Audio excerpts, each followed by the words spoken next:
Hey guys, welcome to What's Up Wednesday. I'm Paul Foster from Contact Renovation and Custom Homes.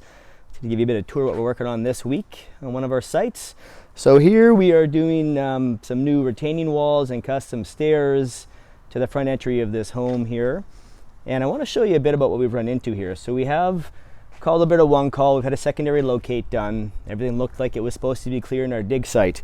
But to play it safe, we decided to do some hydrovacing. And thank goodness we did. If you look down here, there is an electrical line.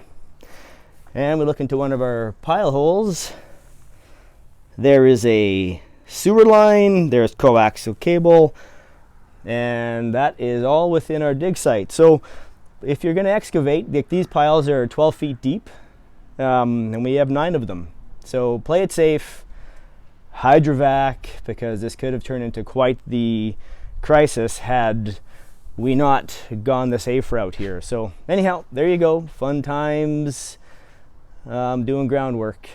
Anyhow, I'll talk to you next week. Have a great one. I'm Paul from Contact Renovation and Custom Homes. Thanks for tuning in.